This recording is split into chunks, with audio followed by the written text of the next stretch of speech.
So let that load up here. It says when the compound was analyzed, its chemical formula was determined to be 2 lithiums, 2 calciums, and 7 oxygens. They're giving you the weights of this. By what percent weight of the compound was lithium?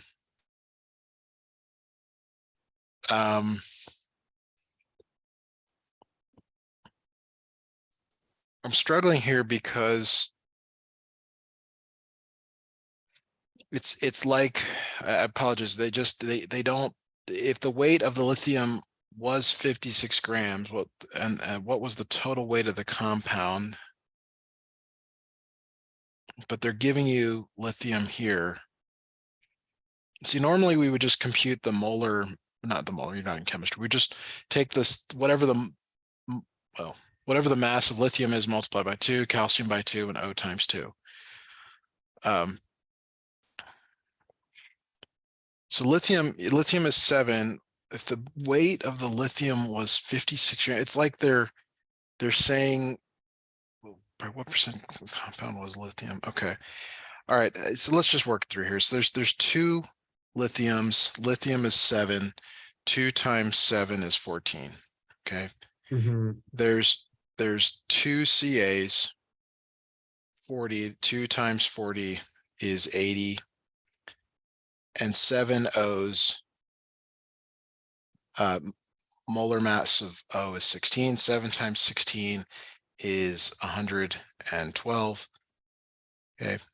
And you would have to add these up to find the molar mass of this Li2 Ca2 O7.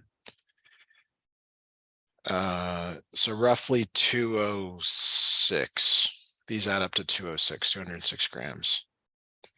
So I believe what they're trying to get you to do here is somehow say, okay, well, let's just say the lithium was 56. Like you don't know how much of this there is. But they're saying we know that there was 56 grams of lithium. So they want to know what is 56 out of 206. Yeah. And then you turn that into a percentage? Yes. Are you allowed to use a calculator? Yes. Okay. Okay, so that's like roughly 27-ish%. Yes. All right, very well. Okay.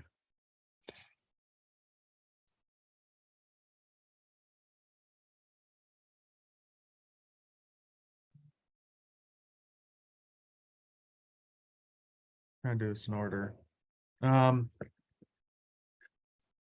We already did a question like 25, but I always found the review helpful, and I've been getting a lot better at them, so that'll be helpful. Okay, let's go to 25.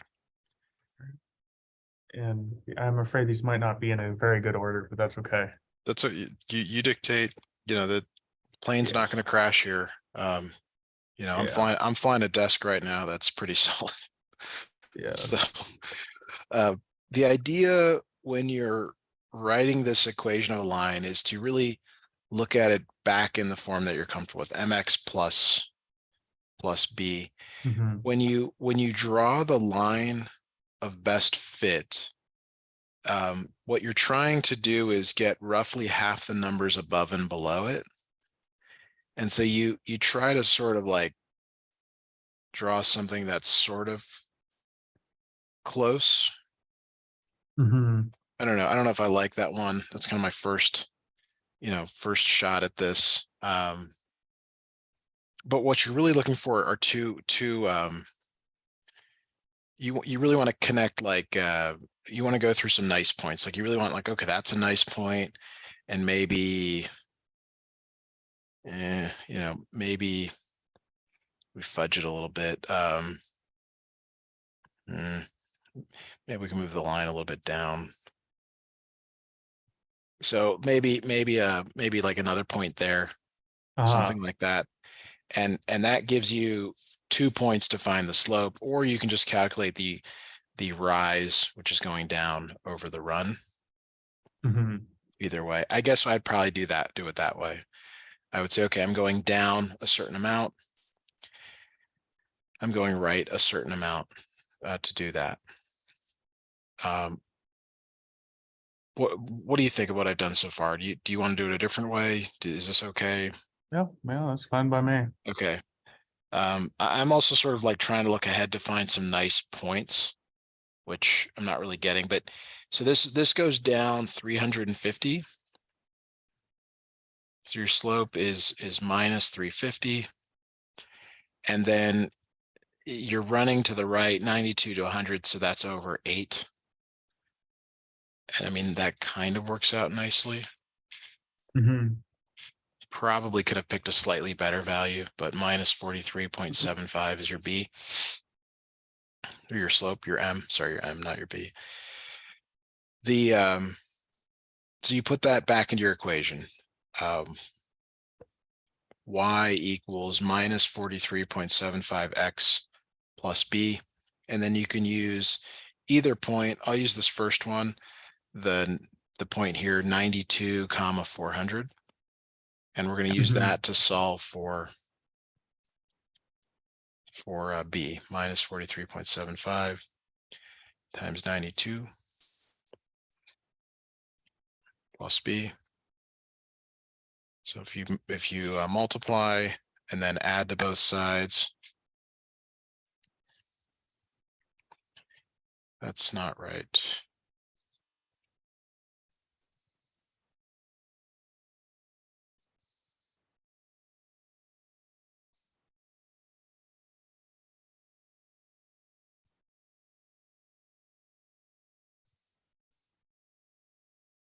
No.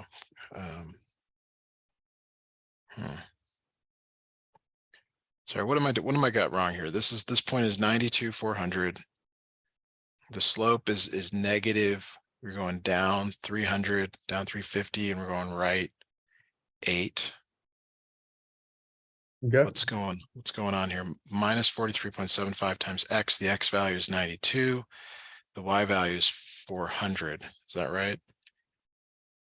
Yeah, I believe so. The b value. Oh, I see. I'm sorry. Now I see what the issue is. Okay, yeah, we're fine. So the b value is 4425. That goes back into this line here. So what you can't do, and that's the mistake I was making, is I was like, oh, like it's going to hit about 500. The b value should be 500, but the actual y-axis is way over here. Yeah. So you can't like try to run it into the axis because it's way over here. So that's why I was getting something mixed up in the translation. So 75x plus 4425, and then I go back and map it to the original variables. So big Y minus 43.75, big B plus 4425. So wait till the end to do that. Put that back, those back in. All right. Very well. All right. Next, I guess 16 and 17. Okay. Also, I just want to say I feel like I've gotten a lot better at math since the tutorship began. So I really do appreciate that.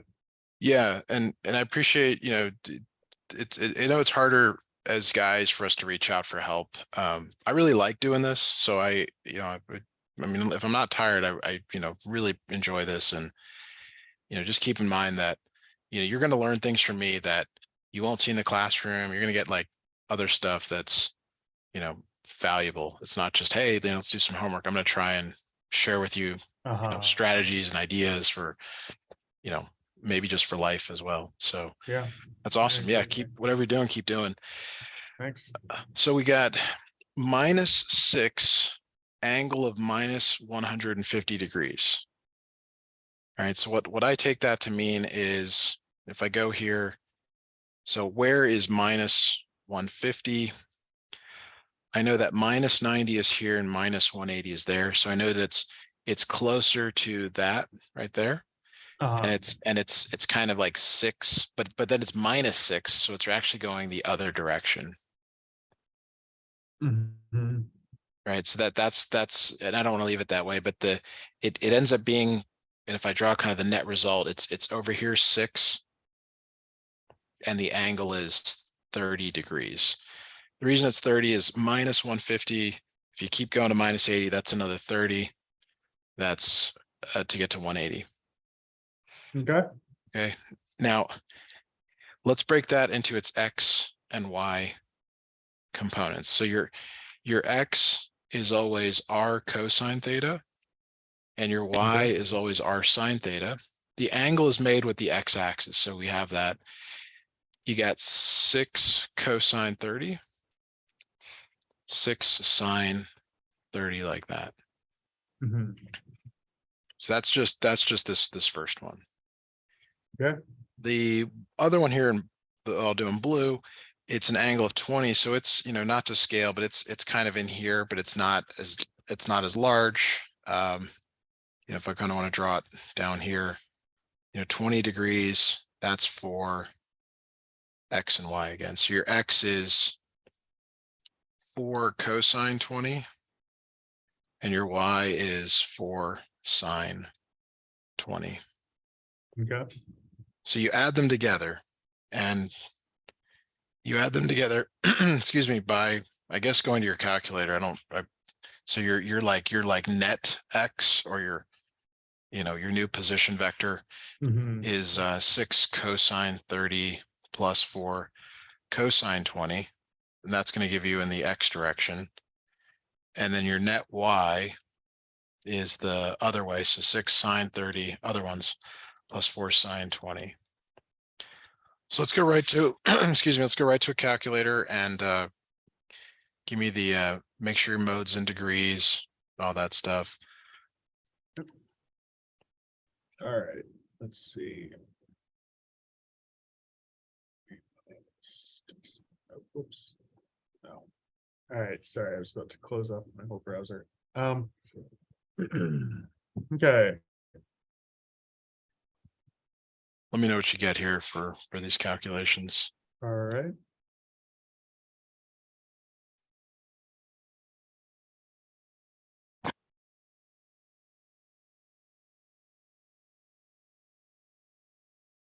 Okay.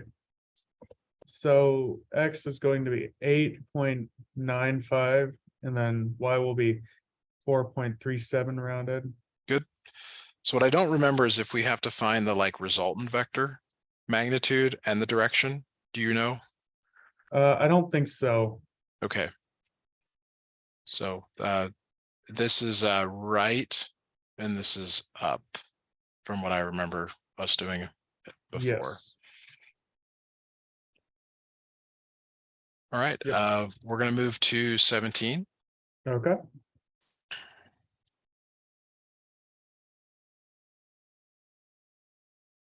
All right, right, 3 right plus 8 up in polar form. So here we go. Draw a little axes here.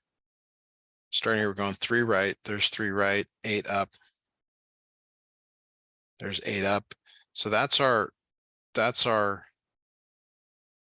vector that goes there, 3 and 8. So the polar form is an angle. The angle is the arctangent or tan inverse of y over x. Now that angle is made with the x-axis. Okay. So you just be careful there. You're choosing the right opposite and adjacent. So in this case, the y it's the arctangent of 8 over 3. So go ahead and Yep. calculate that, round maybe to 1 decimal place. All right.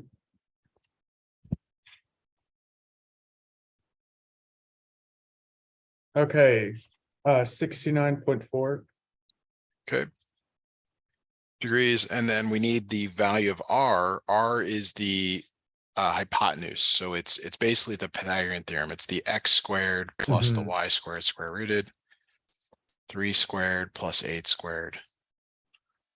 Okay. So that will be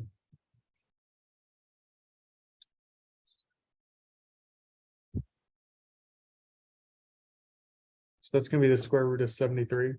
Yeah. Which then 73 is prime, but you can, so it's r theta is the way it's written, 8.54 comma 69.4 degrees.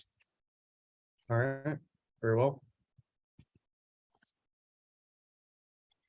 Okay. Let's see. Next.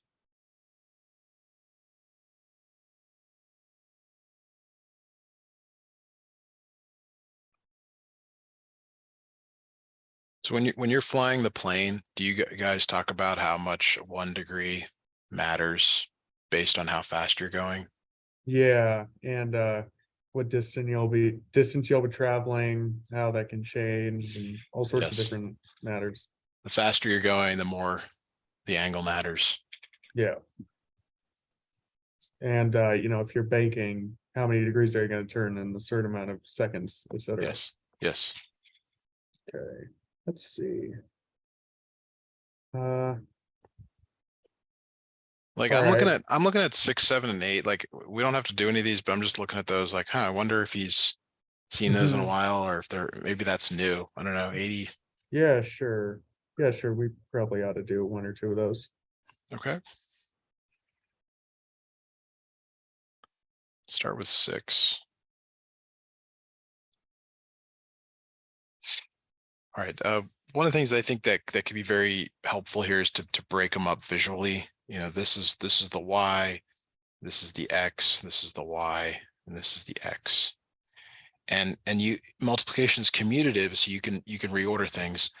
I'm going to put x c plus 2 first, x minus 2 minus p, yb over 3. Mhm. Now, when the bases are the same and you're multiplying, which is what means when they're squeezed together, you add the exponents. So you just put them in one expression and combine like terms. So this becomes x to the c minus p power. Mhm. Same thing on the right here, you're multiplying, so you add the exponents, b plus b divided by 3. So it's going to be 4 over 3b or something. Yes, y is 4b over 3. Gotcha. Now, it wasn't that I didn't think you could do this. I was wondering if you would Yeah. be caught off, like, what do I do? It's just letters. And Yeah. Well, now you say that, we did just get these last lessons, so it's actually probably a good idea to, go over them. all right, Okay. let's look at 7. All right. The more math you take, the less numbers you'll see in problems. Gotcha. Kind of ironic. Yeah. Yeah. All right. So again, like I would color code these a little bit, like, okay, and we're gonna do the y. That's that's a piece. This x, oops. Sorry, I didn't do that well. This is also a piece. So you just and you can even break them apart visually. You can say, okay, it's y to the b over y to the b over 3. All right. Yeah. And then same thing on the right here. We'll come back to that. So when the bases are the same and you're dividing, you subtract the exponents. And I strongly recommend you show the subtraction and not try to just do it. You want to really see like, well, what am I actually doing here? Making a common denominator. So you got, this is 3b over 3 minus b over 3. So this becomes y to the 2b over 3, like that. Mm-hmm. Okay. Now, if we go back up a little bit, bases are the same. So you're going to subtract the exponents. This one's a little bit dicier. You have to show subtraction and put the bottom one in parentheses. You're subtracting the whole thing. Okay. So you want to show you want to show that you're distributing the negative to both terms and the exponent. And then if you can, you combine like terms, which they're the numbers That's the only 3 one. minus 2. So c plus p plus 1. And this is your final answer. Gotcha. All right. Very well. Lastly, well, for this chunk, I guess 8. 8. All right.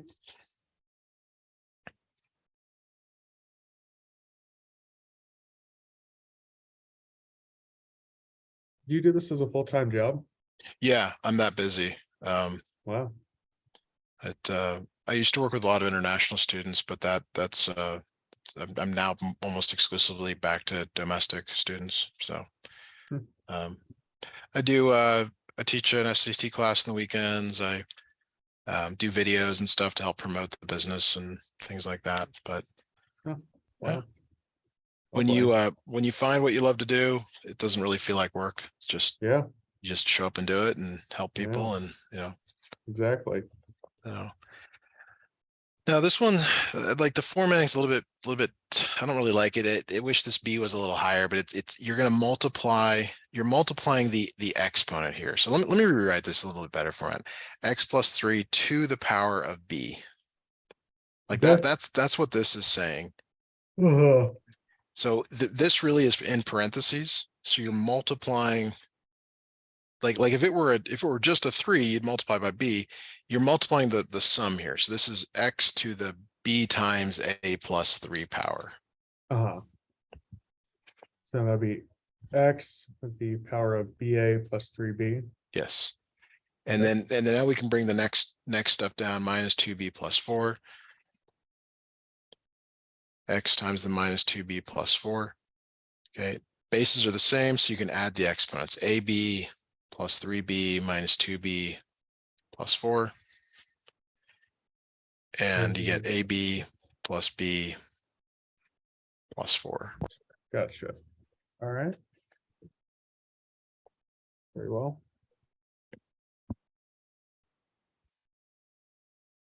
Let's see. Okay.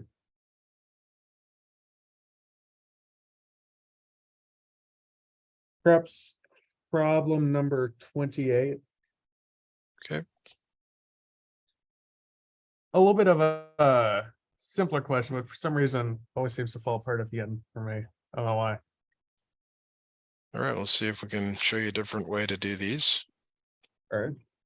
So this is considered a double conversion problem. So you start with the given quantity, centimeters, and then per means divided by second. Sometimes it's good to put your goal out here off to the right, miles per hour. That way you know where you're going. You got your target.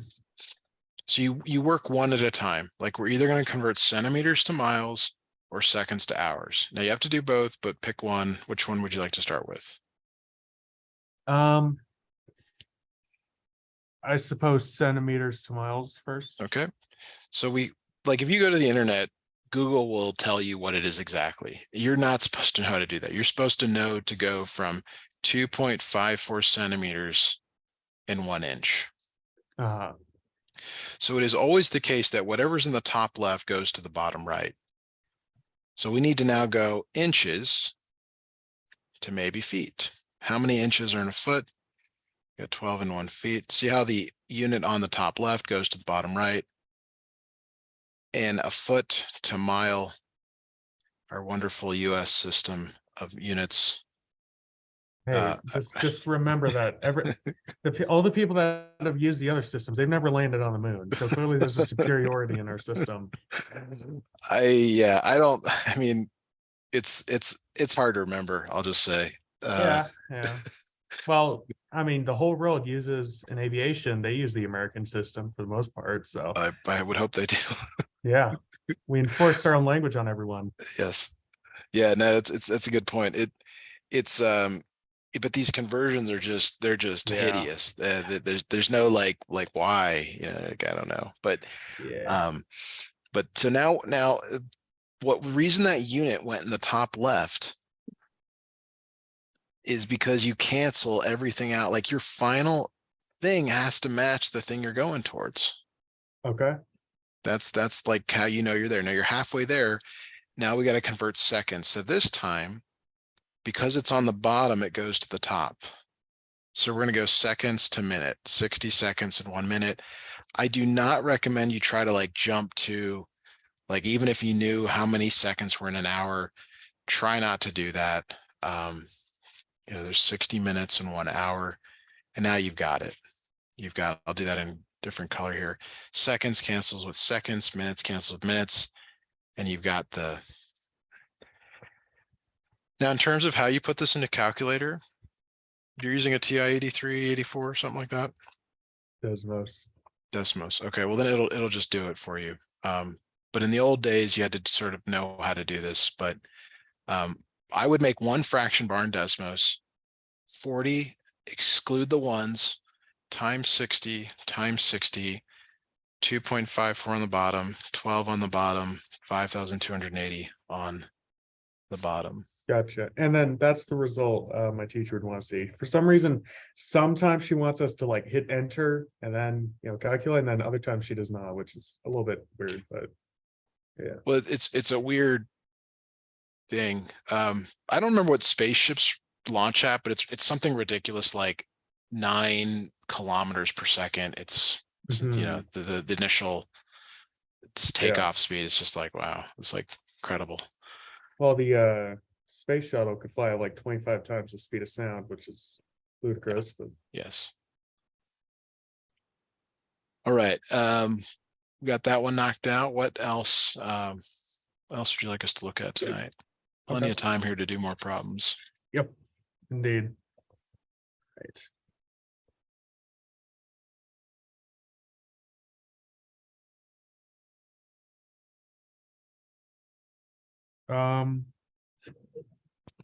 I suppose question number 9 is in a similar vein to 6, 7, and 8, but Yep. that would Do be you want to try it and yeah, ask me sure. some questions along the way?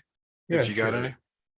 Let me just mom just bought me like 40 pencils. I was running out because my siblings were stealing them, but finally got a cup with plenty of them. Okay, copy this down.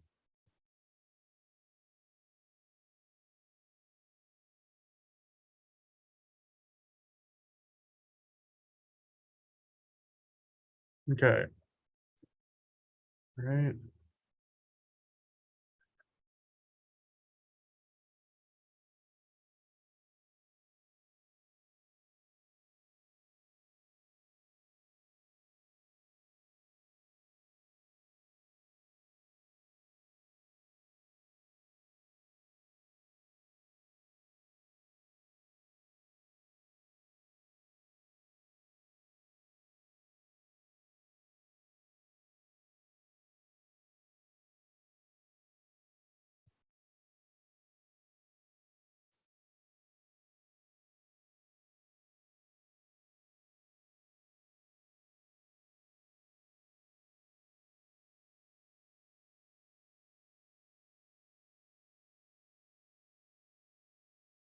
Okay. Is this going to be y to the power of a plus 2? Or your final answer? Yes. I'm not sure. So let me take a look here. So first thing I'm going to do is probably put those in parentheses. So it's y a to the times b plus 2. And then y minus ab, that's the numerator. Now, did you combine the numerators first, or did you cancel with the bottom? What did you do next? I combine the numerators first. Okay, so that would be ab plus 2a minus ab, like that. Okay, so for sure, those are going to cancel, and you're left with y to the 2a over. I'm going to just switch the order here, a minus 2. I don't like when the numbers are negative in front. And then when you divide, you're going to subtract. You're subtracting both of them. So it's minus parentheses a minus 2. So 2a minus a plus 2 becomes a plus 2. Okay. You got it. Good. Very well. All righty. Let's see what's next. Perhaps question number 13. Okay. I mean, it's the same as 12, but same kind of problem. So one of the things I see on Facebook all the time with teacher groups is they ask a question and there is the real domain and then there is the complex imaginary domain. Okay. And guess what? The rules don't always apply in both the same way.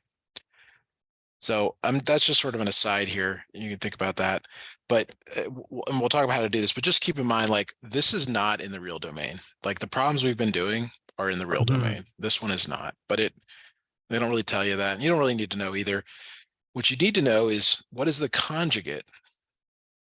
Do you remember that from class? Or Yes, so you multiply, yeah, other stuff by 3 plus 3i. you only change the operator in between. Okay, You don't change anything else, just the operator in between. all right. All right, so now you have to FOIL the top and the bottom. So the top FOILs to 9 plus 12i plus 9i plus 12i squared. The bottom FOILs to 9 minus 9i, sorry, plus 9i minus 9i minus 9i squared. Okay. And you should notice now on the bottom, the outer and the inner cancel, and they always do. Mm-hmm. They always do. I squared is -1. You use that here in this part and then up here in this part. So I don't recommend you do like too much. I mean, you can, and just be careful here that you don't miss a sign, and then all of a sudden, your answer's majorly off here. So you got -12 in the top plus the 9, that's -3 plus 21i over the bottom always becomes an expression without I in it. So over 18. You have to write your answer in this form, a plus bi. It's the real plus the imaginary part. Mm-hmm. That's just textbook stuff. So -3 over 18 plus 21 over 18i, and you do need to reduce. So -1/6 plus 7 over 6i. Okay. All right. Very well. Thank you. And what we just did applies also to problems like, just say this here. Let's say you had square root of x plus 3 over square root of x minus 2. This conjugate applies to this as well. Mm-hmm. And you will do that in calculus, if not sooner, maybe pre-calculus. Gotcha. All right. All right, what else would be good to look at tonight? Let us see. So I have a decent chunk of time left. Like 15's been one we've been working on last time. I don't know if you feel good about that one. Yeah, that'd be helpful. Yeah, sure. Let's do number 15. Okay.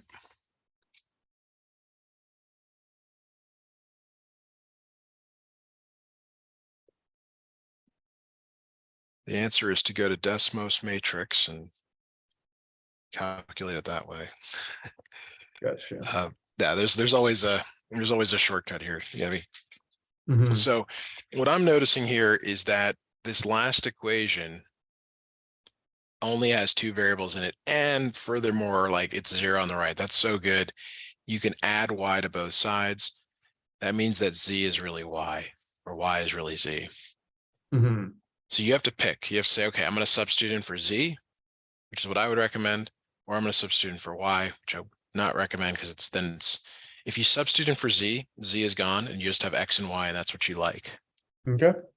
So 3x minus y minus 2y equals -6. 2x minus y plus y equals 2. All right. Now, it just so happens, I mean, this works out so nicely. Second equation, that y cancels, and x equals 1. All right. Now, the reason that's so important is you once you get 1, everything else kind of unfolds from there. So if we go to this equation, bring it down, 3x minus 3y equals -6. I want you to use that x value and solve for y, please. Okay. Y equals 3. Okay. And then what is z? 3. It is 3. Yeah. So you have to notice something, like, you don't want to try to manipulate the equations unless you have to. And Oh. the last couple we've been doing, like it's sort of fallen out that if you can see the thing that it's asking for, you can get it. Alrighty.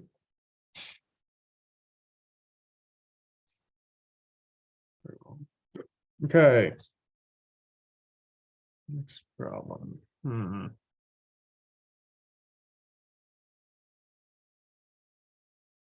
24. This is like a way real one, but 24, I guess. Yeah. Sure. I put up a question on social media like this a couple weeks ago. Okay. It's a classic standardized test question. A circle is inscribed in a square whose area is 36 meters squared. Do you read that as the circle's area is 36 meters squared? I'm not sure. I think it's the square. I think it's the square. I think. That's really, really awkward. Let's go with that. So the square sides are 6 and 6. I guess it has to be because it says what is the area of the circle later. Circle could, yeah, that's it's good. What is the length of the side of the square? We got that. Radius of the circle. So what you have to think about is drawing an extra line. That's 6. That's the diameter. So the radius is 3. Okay. Okay. And what is the area of the circle? It's the area of a circle. Yeah, you got it. 9 times p. Pi. Well, indeed. The Greek letter is pronounced as p, and so whenever mathematicians call it pi, I always go insane. Oh, good. Oh, good. I like that. I'll try to remember that next time working together. Indeed. Now, the question I asked on social media was, what was this area between the square and the circle, I think. And it's, I think I even said best estimate. So you had to sort of like estimate what that is. Like, and I think the answers have been like, the answer is probably close to 8. So I'm sure 8 was there, but I probably had a number like, 6, 8, maybe 10, 12, something like that. Gotcha. All right.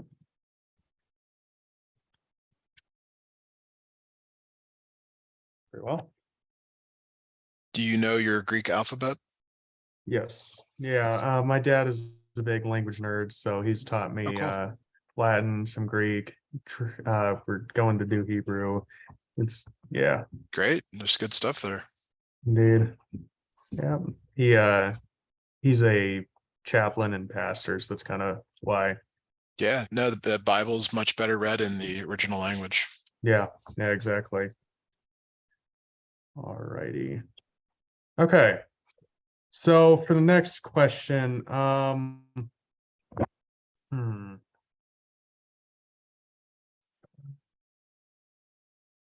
question number 1. Yeah. Okay.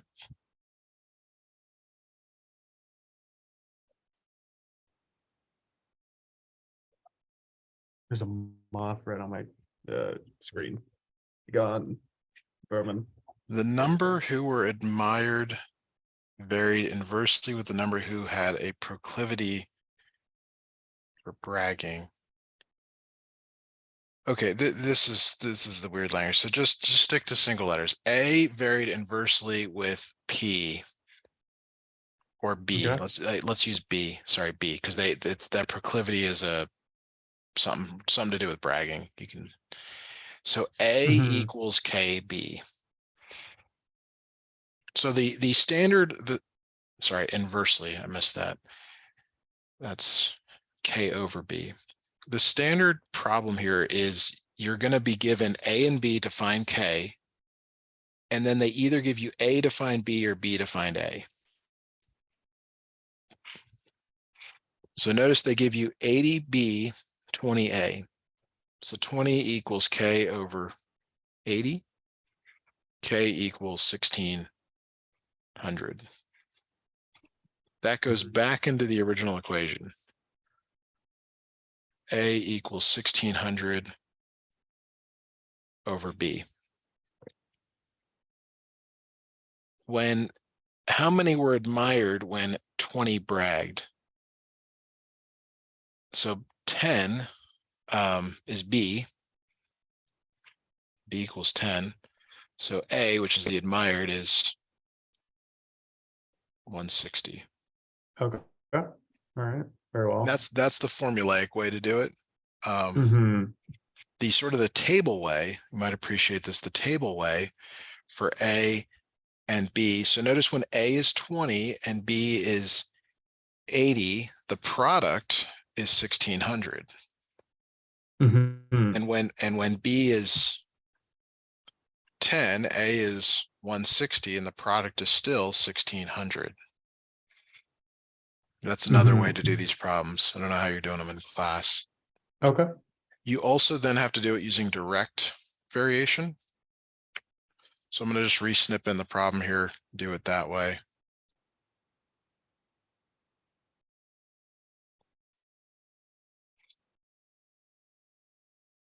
So this time it's instead of inverse, we're going to say direct. And A equals KB. So you do the same thing. 20 equals K times 80. K equals 20 over 80, which is 1/4.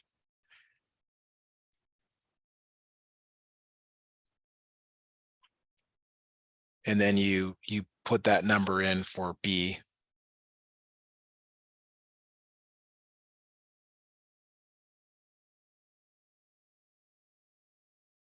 Oh, I don't know the equal ratio method also. So I'm doing direct variation. I don't know the equal ratio method. I have to look that up. But for the Okay. next one here, B is 10. So A is 2.5, which doesn't make sense in the real context of the real world situation. But Somebody just like partly admires someone and mostly despises them. yeah, they're neither hot nor cold. Yep. All right. Lukewarm, if you will. Okay, so I don't know the equal ratio method. You'll have to tell me about that, in 3 minutes or next time if you want. I guess that's problem 80. Yes, or that would be the lesson 80. Yeah.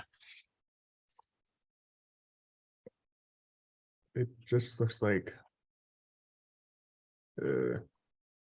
lesson it refers to. I think. Okay, so you know how the inverted formula is A equals K over B. Yes. The one here, I don't know if this is what it's talking about, but A subscript 1 over A subscript 2 equals B subscript 2 over B equals, or B subscript 1. Like Yeah. this. Yeah. Okay, so we can use that here.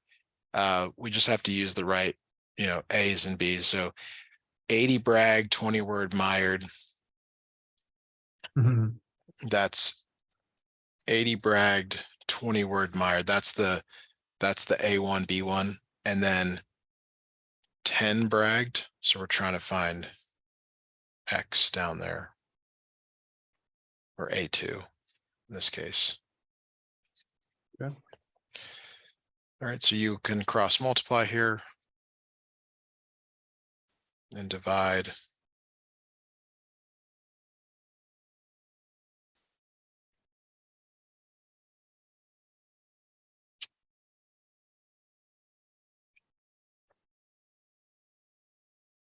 You may want to check that with your teacher.